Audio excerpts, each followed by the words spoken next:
is Ava Luna reporting live from the NTN studio. Here's the latest on the avalanche and mudslide. Our staff on the scene report official estimates that 23,000 people are dead or missing. This includes several villages and an unknown number of farms and ranches. In one village, all that's visible is the church steeple where several survivors are clinging, waiting for rescue. Several thousand survivors are crowding the hastily erected aid stations looking for water, food, clothing, medical care, and family members. Equal numbers of children are wandering around with the rescue workers looking shell-shocked or calling out pitifully for their parents. Just 24 hours after the slide, the stench from the decomposing bodies of farm animals and people is hardly bearable, but it's being ignored in the rush to rescue and treat survivors. Movement for the rescue workers at the giant mudslide area is hampered by the instability of the ground, in many places as dangerous as quicksand. The focal point of the media crowding the scene is one young girl buried in the mud up to her shoulders at a site remote from the main rescue area. By telephoto lens, we can see her crying and calling for help. NTN's most famous journalist is arriving by helicopter near the scene. The chopper crew is also dropping off satchels of food and water, thermoses of broth and coffee. Rolf is setting up a camera near the girl and crawling closer. He's got a rope tied around her, under her shoulders, and he's pulled her arms free of the mud. Senorita, my name is Rolf. I'm trying to wipe some of the mud from your face and arms. Can I give you some water? Are you cold? I have some hot coffee or broth. Will you tell me your name? My name is Lily. Can you give me some water to rinse my mouth? I'm cold. I would like some coffee. What are you doing here? Can you help get me out? I'm a TV reporter. I came to help you and learn about your story. I'll stay with you and keep you company until we can get more people to dig you out. Do you remember what happened? It was night, and we were all asleep. I woke up when a huge noise, like a truck, came rolling down the hill behind our house. My bed is nearest to the front, and I think I got out the door, and then everything turned black. I can't remember anything else. When I woke up, it was daylight, and all I could see was this field of mud. People in the distance were screaming for help. I'm very tired. Can you give me a little more water and let me rest, please? Perhaps you can tell me a story. I don't know any kids' stories, but I'll tell you about me. Once, when I was much younger, still living in Germany, there was a flood and a landslide which trapped a small village where the river circled the town. Most people were safe, but the village had a treasure. They raised a special kind of goat whose hair was very valuable for wool. The goats were trapped alone on another hill near the village, and the rescuers were fighting over what they should evacuate first, the goats or the people. I was so disgusted at that. Goats or people? Rolf seems to be all right for now, but the girl is fading fast. I've been on the phone with every official I can think of to get a rescue crew to them first thing at daybreak. They need pumps to lower the water level and diggers to release Lily from the mud. Even using the clout of the NTN and Rolf's fame, I can't get anywhere. The government doesn't know what to do or how to deploy its own people. The army is fighting with the police about who is in charge of what. The rescue people, medical people, even disaster specialists from other countries do not know where or how to assist, and they're getting no leadership from our own officials. They are swamped in red tape, almost worse than the avalanche itself. I'm worried about Rolf. I've never seen him look so haggard and helpless, even in war zones. Lily, wake up. The rescue people said they would come as soon as daybreak. But I'm so tired. My arms and legs are starting to hurt. No sleeping now. I'm going to feed you some little slices of fruit to keep your mouth wet. It'll give you some energy. You have to keep on talking to me. Tell me about your school. Oh, right. I like school, and I'm very good at it. My teachers tell me that if I keep on doing good work, I can go to the capital to train to be a teacher, or a nurse, or even a doctor. I think I would like to study medicine. My youngest brother, Eduardo, is a good student too. He's 8. I help him with his schoolwork. Roberto is in between us. He's 12. Not so good at school. He is a rascal, always making jokes and playing tricks. Sometimes he annoys me. Tell me about your mother and father. My mother, Elena, is very pretty, but she's kind of dreamy and romantic. Not very practical. I help her a lot around the house. My dad, Paulo, is like Roberto, happy-go-lucky, but a good coffee farmer. He went down to the city to buy some new trees. Do you think he got caught in the landslide? How will he ever find me? Lily, please don't cry. Think instead about your father. He's alive, and he'll find you when we get you out. Okay, look. Come look. They've got a rescue crew with tools coming to get Lily out. Rolf is frantic, crawling to help from one angle or another. I've never seen him so worked up.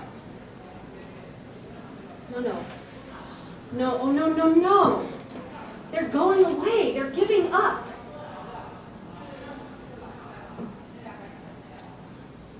Lily, you're so small and slender. I don't know why we can't pull you out. I didn't know. They won't let me go. I didn't know. I didn't feel them until until the pulling started. They're holding me so tight. My mother and my brothers are holding my legs. My family won't let me go without them. Please, Ro, don't go away. Tell me more stories about your family. When I was a little boy, I loved stories. Stories my mother read to me. My mother was kind of dreamy, like your mother, and very pretty too.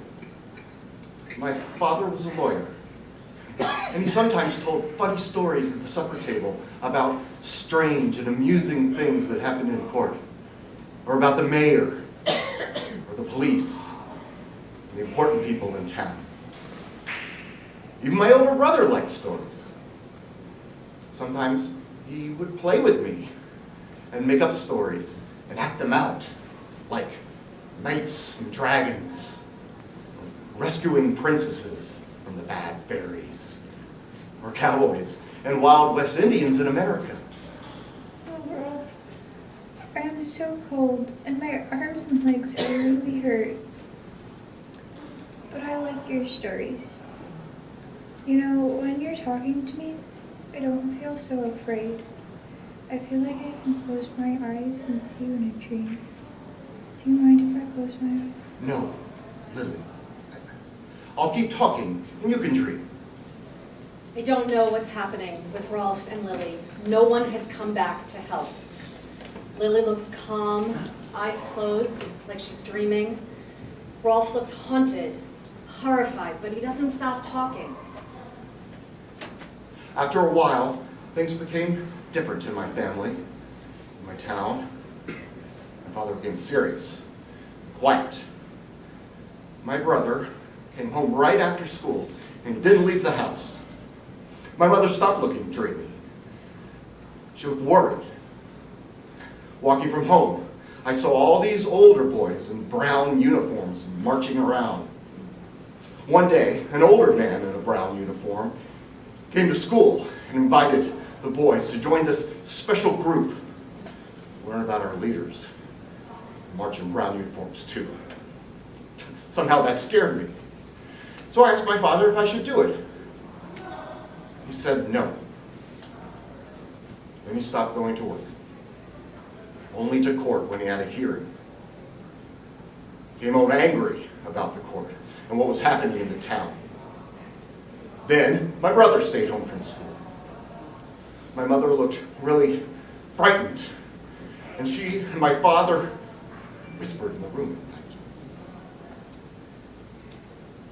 Lily, you were so brave. I see no fear on your face. Isn't this your bravery in the face of death that has let me remember and talk about this fear and horror that I've been denied so many years? All right, I'll tell you the rest of the story. The Nazis came. The ones with the black uniforms and the red armbands and awful, tall, shiny boots. They grabbed my father to arrest him. We see you have been falsifying court records to let people out of jail. While they were putting him in handcuffs, my mother was screaming. My brother pushed the man with the handcuffs and knocked him down. They shot my brother on the spot, killed him. Two of them hauled my father away. I never saw him.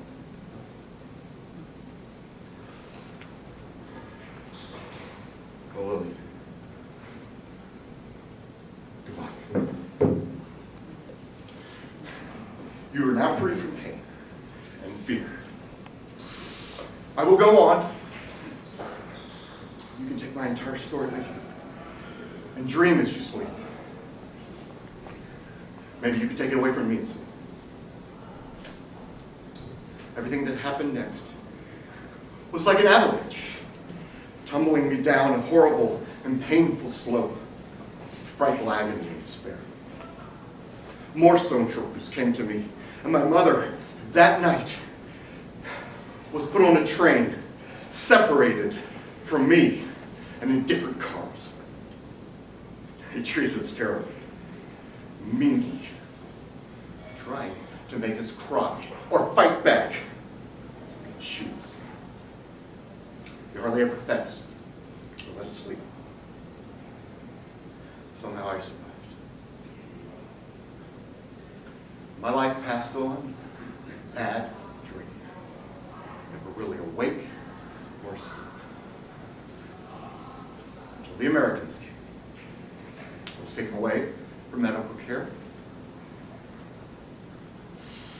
I don't know what became of my father.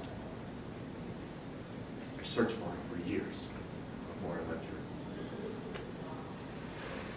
I think that avalanche that took me away from my own self is the reason that I've been traveling the world all these years. Telling the stories of people who've been ripped from their own lives, torn away from everything that they've ever known. From war, from disease, from natural disaster. Like you, Lily, who are braver than anyone I've ever met.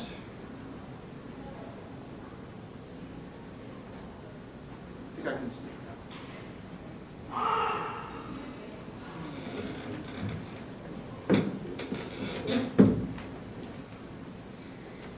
We've just arrived at the site on the mudslide where Rolf has been caring for Lily. She has died and succumbed to the mud.